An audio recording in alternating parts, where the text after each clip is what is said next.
When I randomly stopped the video and I saw this picture, I knew I had to make a fan art out of it.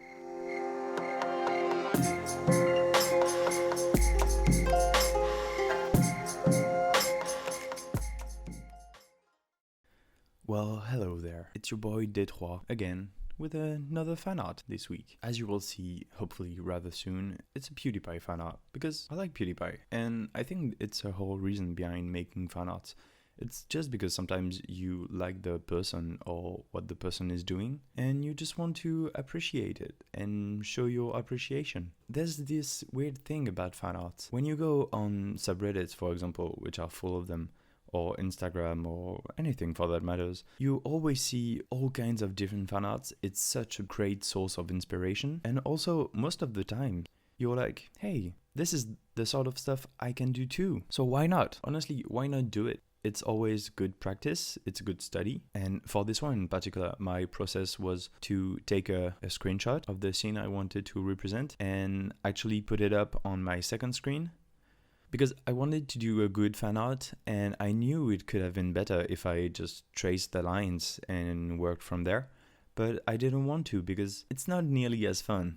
Here it's a really great practice because on the real picture you have to focus on the most important lines and the shapes and where they are going and the source of light and everything.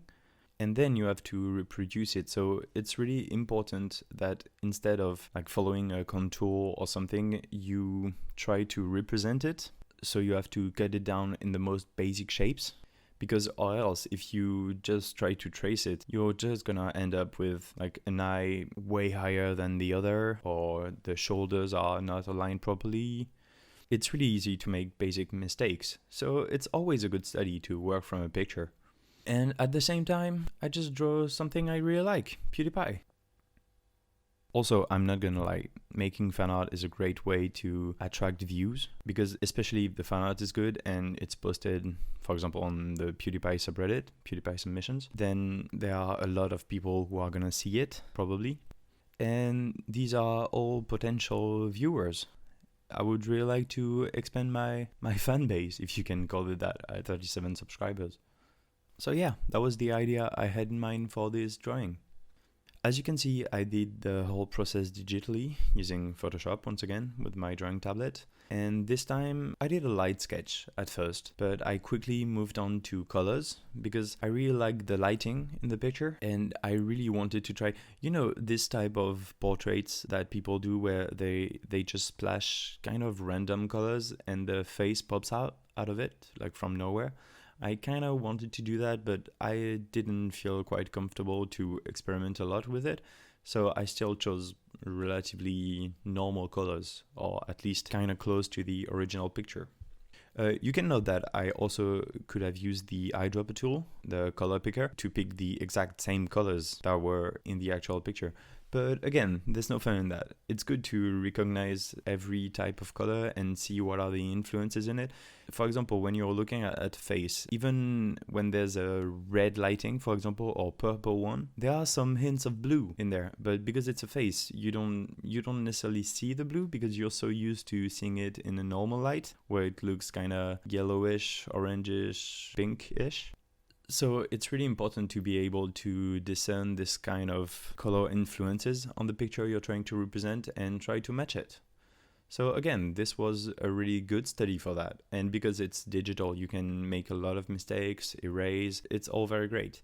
And for this, I kind of try to keep a traditional medium approach, which means that instead of erasing my strokes, I just built upon them. So most of what you're seeing is just me piling up colors again and again and again. Of course, using a pressure opacity brush, which means that when you press harder, the color becomes more apparent. So if you don't press that hard, the colors you're adding on top kind of mixes with the one below it. And it's really great to get gradients and have a more realistic feel to it. Also, I didn't want to make a hyper-realistic portrait or anything, so I just focused my attention on the face, especially. The rest, the background, the shirt, I didn't put that much thought into it. That's another thing that is kind of fun to do, is to try to bring the attention on the piece on a certain point of focus. And here, obviously, it was the face. So for that, you can have a much more detailed face, and the rest behind is kind of more blurry, more crude. And naturally, the eye of the person watching it will focus more on the face. You don't need to make a hyper-realistic thing. When you're looking at something, your eyes only focus on that thing.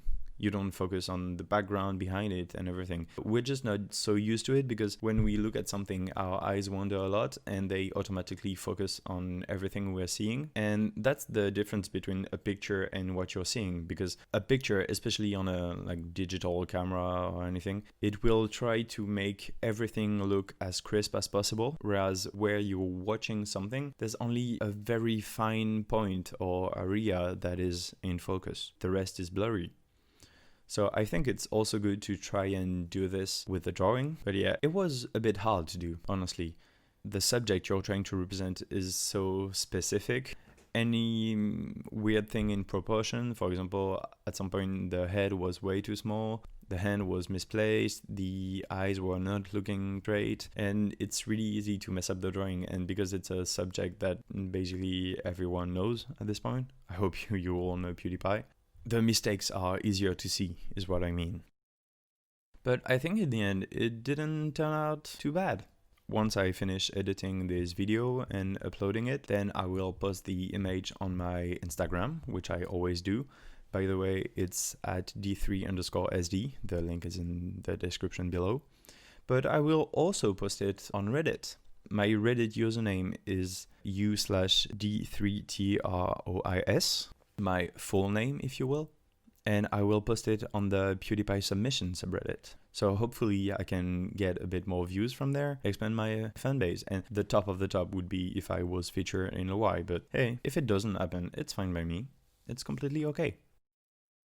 So I hope you enjoyed this whole drawing process. For me, it was really fun. It didn't actually take me that long to do. It took me about 3.5 hours, which can be considered a lot, but isn't, because sometimes you can spend like 10 hours easily on a drawing. But here it was kind of fast. And I'm still happy with the result compared to my latest fan art, which was of Kick the PJ. But this one I feel quite proud of. So yeah, thanks for watching everyone. Don't forget to click like, subscribe and hit the bell, even though I don't really know what the bell does, to be honest. If you watched this video after seeing my post in the PewDiePie submission subreddit, welcome and please stay. Alright, I'll see you in the next video. Bye!